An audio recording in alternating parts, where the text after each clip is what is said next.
Hello दोस्तों, बिहार समाचार में आप सभी का स्वागत है। दोस्तों, आज के इस वीडियो में बिहार के तमाम बड़ी खबरें जो आपके लिए जरूरी है उसे देखेंगे। तो फटाफट से आप सभी इस वीडियो को एक प्यारा लाइक जरूर कर दे और आप बिहार के किस जिले में रहते हैं साथ ही हमें नीचे कमेंट करके जरूर बताएं। साथ ही आपके मन में अगर कोई भी सवाल हो तो आप हमें नीचे कमेंट करके जरूर पूछें।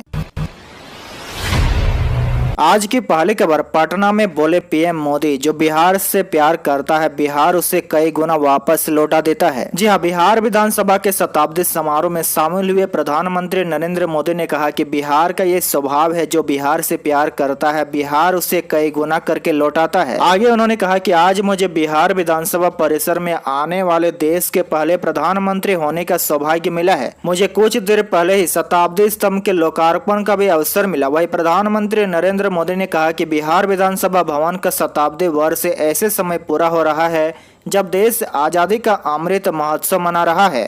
पीएम मोदी ने कहा कि ये केवल समय का संयोग नहीं है कि बिहार विधानसभा भवन का शताब्दी चल रहा है और देश की आजादी का अमृत महोत्सव चल रहा है, ये दोनों बातें जुड़ी है। भाषण के दौरान प्रधानमंत्री नरेंद्र मोदी ने कहा कि भारत लोकतंत्र की मां है, ये बात बिहार के लोगों को दोहराते रहना चाहिए। वहीं उन्होंने बिहार के पूर्व सीएम बिहार केसरी डॉक्टर श्री कृष्ण सिंह को याद करते हुए कहा कि उन्होंने अंग्रेजी हुकूमत के हस्तक्षेप न करने की शर्त पर सरकार बनाई थी और दूसरे विश्व युद्ध में बिना सहमति के फौज भेजने पर इस्तीफा दे दिया था।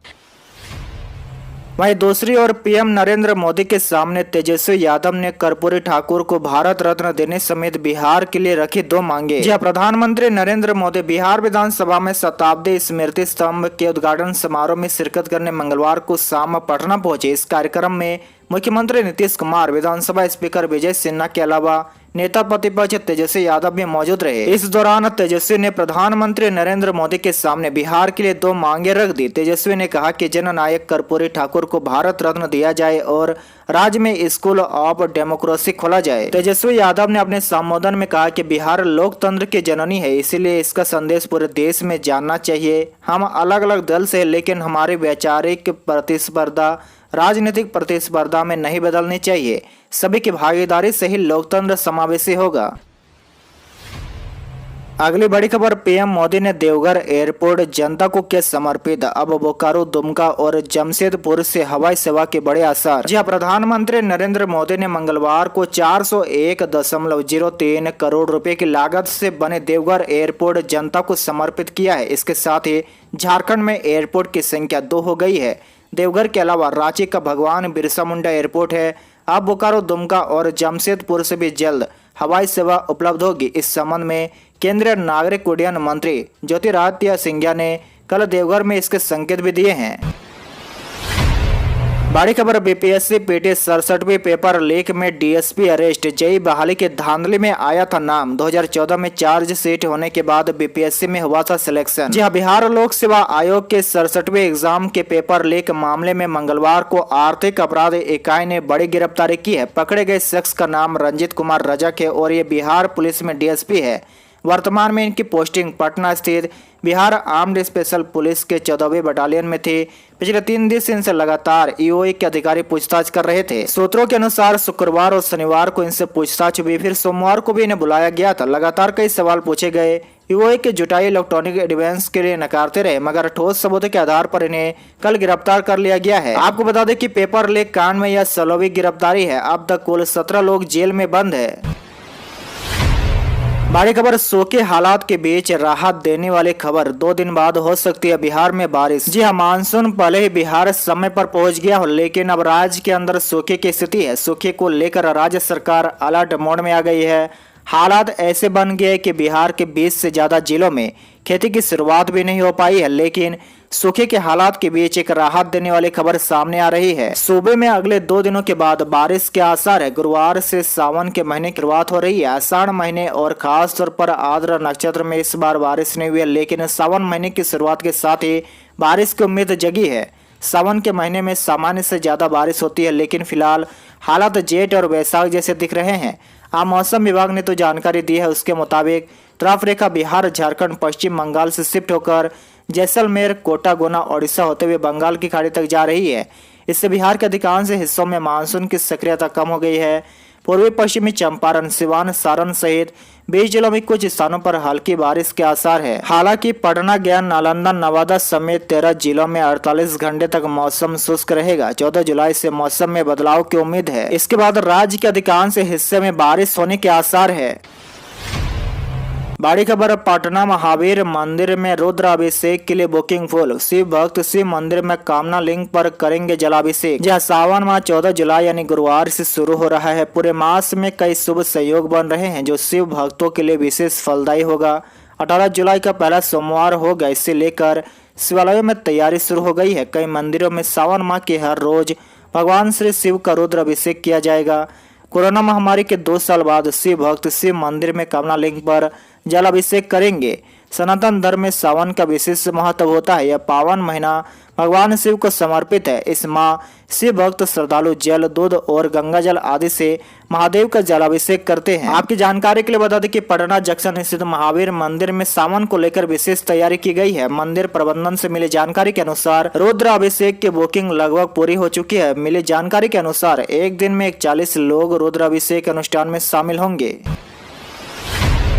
बड़ी खबर, पटना के गाय घाट पर आज गंगा आरती का होगा आयोजन। मंत्री, विधायक और सांसद सहित 10,000 लोग करेंगे शिरकत। जी हां, पटना सिटी के गाय घाट गंगा तट पर आज भव्य गंगा आरती का आयोजन किया जाएगा, जिसमें बनारस का नजारा देखने को मिलेगा। गाय घाट गंगा तट पर गुरु पूर्णिमा के अवसर पर आयोजित होने वाले गंगा पूजन एवं भव्य गंगा आरती को लेकर संयोजक डॉक्टर अजय प्रकाश ने बताया कि मां गंगा पूजन एवं आरती से मानसिक एवं शारीरिक रूप से व्यक्ति स्वस्थ रहता है। गंगा आरती के भव्यता के बारे में बताते हुए उन्होंने बताया कि बनारस की आरती का नजारा पटना में देखने को मिलेगा। साथ पुरोहित द्वारा आरती एवं बनारस के डमरू दल एवं ढोल दल की प्रस्तुति के साथ 5100 आटा का दिया भी गंगा जी के प्रवाहित किया जाएगा, जो घुलने के बाद मछलियों का भोजन बन जाएगा।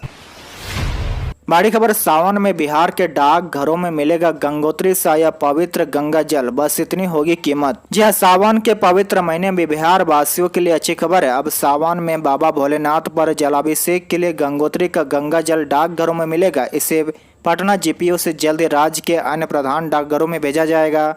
पटना जीपीओ ने उत्तराखंड से गंगोत्री के पवित्र गंगा जल को स्टॉक कर लिया है। एक बोतल गंगा जल की कीमत 30 रुपये है। सबसे ज्यादा गंगा जल को गया के मुंह के डाकघर भेजा गया है। वहीं पूर्णिया, मुजफ्फरपुर, नवादा, मुंगेर, कटिहार, दरभंगा व अन्य प्रधान डाकघरों में भी यह उपलब्ध है। बड़ी खबर, बीपीएससी 67वीं परीक्षा के साक्षात्कार 18 जुलाई को कॉल लेटर हुआ जारी। जी हाँ, बिहार लोक सेवा आयोग ने 67वीं संयुक्त प्रतियोगिता परीक्षा में सफल अभ्यर्थियों को इंटरव्यू लेटर जारी कर दिए हैं। बीपीएससी 67वीं प्रतियोगिता परीक्षा में सफल अभ्यर्थी अब आयोग की वेबसाइट bpsc.bihar.nic.in पर जाकर अपने इंटरव्यू कॉल लेटर प्राप्त कर सकते हैं। बड़ी खबर, 18 जुलाई से रद्द रहेगी अगरतला आनंद विहार तेजस समेत 4 बड़ी ट्रेनें। जी हाँ, बिहार के रेल यात्रियों के लिए जरूरी खबर है। पूर्वोत्तर सीमांत रेलवे के लामंडिन मंडल के लामंडिंग बदरपुर रेलखंड पर बाढ़ का पानी आ जाने के कारण इस रेलखंड से गुजरने वाली ट्रेनों का परिचालन रद्द कर दिया गया है। पूर्व मध्य रेल के सीपीआरओ ने इसकी अधिसूचना जारी की है। 18 जुलाई को अगरतला आनंद विहार तेजस समेत 4 ट्रेनें 16 से 25 जुलाई के बीच अलग अलग तारीखों में रद्द रहेगी। 16 जुलाई को अगरतला से खुलने वाले अगरतला देवघर एक्सप्रेस, 18 जुलाई को देवघर से खुलने वाली देवघर अगरतला एक्सप्रेस रद्द रहेगी। वहीं 18 जुलाई को अगरतला से खुलने वाले अगरतला आनंद विहार टर्मिनल तेजस एक्सप्रेस और 20 जुलाई को आनंद विहार से खुलने वाले आनंद विहार टर्मिनल अगरतला तेजस एक्सप्रेस रद्द रहेगी। वहीं 18 जुलाई को फिरोजपुर से खुलने वाली फिरोजपुर अगरतला एक्सप्रेस, 21 जुलाई को अगरतला से खुलने वाली अगरतला फिरोजपुर एक्सप्रेस, 21 जुलाई को नई दिल्ली से खुलने वाली नई दिल्ली सिलचर एक्सप्रेस और 25 जुलाई को सिलचर से खुलने वाली सिलचर नई दिल्ली एक्सप्रेस का परिचालन रद्द रहेगा। बड़ी खबर, आंगनबाड़ी सेविका सहायिका के चयन का बदल गया नियम, जानिए अब कैसी होगी बहाली। जी हाँ, बिहार में आंगनबाड़ी सेविका और सहायिका की बहाली में अब किसी तरह की मनमानी नहीं चलेगी। आंगनबाड़ी सेविका और सहायिका की नियुक्ति में लगातार मिल रहे गड़बड़ी की शिकायतों के बाद सरकार ने नियमावली बनाने की घोषणा की थी। सरकार ने आंगनबाड़ी सेविका और सहायिका के चयन के लिए नियमावली तैयार कर ली है। कैबिनेट से मंजूरी मिलने के बाद इसे लागू कर दिया जाएगा। संभावना जताई जा रही है कि कैबिनेट की होने वाली आगामी बैठक में नियमावली की मंजूरी मिल जाएगी। नए नियमावली के तहत अब चयन के लिए आम सभा नहीं होगा। अभ्यर्थियों का इंटर पास होना अनिवार्य होगा। सबसे अधिक अंक वाले अभ्यर्थियों का चयन किया जाएगा। आंगनबाड़ी सेविका और सहायिका 65 वर्ष की उम्र में स्वतः कार्य मुक्त हो जाएगी। बड़ी खबर, बिहार में अक्टूबर में होगा नगर निकाय चुनाव, डिप्टी सीएम तारकिशोर प्रसाद ने दिए संकेत। जी हां, बिहार में नगर निकाय चुनाव अक्टूबर में हो सकता है। निकाय चुनाव का इंतजार कर रहे लोगों के लिए यह संकेत उप मुख्यमंत्री तारकिशोर प्रसाद ने दिया है।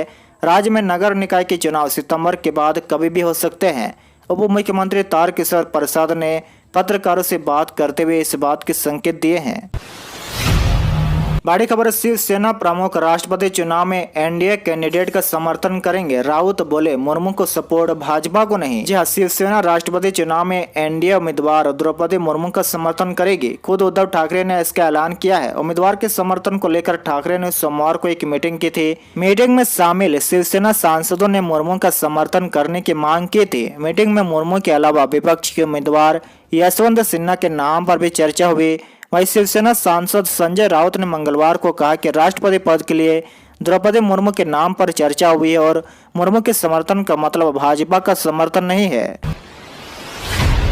एक बार, राज्य में मेडिकल इंजीनियरिंग की तैयारी निःशुल्क कर सकेंगे छात्राएं। जी हां, पिछड़ा वर्ग एवं अति पिछड़ा वर्ग कल्याण विभाग की ओर से पटना, गया, भागलपुर, मुजफ्फरपुर, सारण, रोहतास सहित 11 जिलों में स्थित पिछड़ा वर्ग कन्या आवासीय +2 उच्च विद्यालयों में पढ़ने वाले 1500 छात्राओं को निःशुल्क मेडिकल और इंजीनियरिंग की तैयारी करवाएगा। तैयारी के दौरान छात्राएं नेशनल टेस्ट एजेंसी के माध्यम से ऑनलाइन परीक्षा देगी, जिसके आधार पर उनकी प्रगति रिपोर्ट तैयार की जाएगी। यह तैयारी क्लास 11 और 12 में पढ़ने वाली छात्राओं के लिए उनके विषय के मुताबिक स्कूल में पढ़ाई के दौरान ही अतिरिक्त क्लास के माध्यम से कराई जाएगी। प्रथम चरण में 11 जिलों में 12 स्कूलों का चयन किया गया है, जिसमें पटना के कदम कुआं और मोकामा स्थित अन्य पिछड़ा वर्ग कन्या आवासीय +2 उच्च विद्यालय शामिल है। आज के लिए बस इतना ही। इसी तरह बिहार के डेली न्यूज देखने के लिए आप हमारे चैनल को जरूर सब्सक्राइब करें।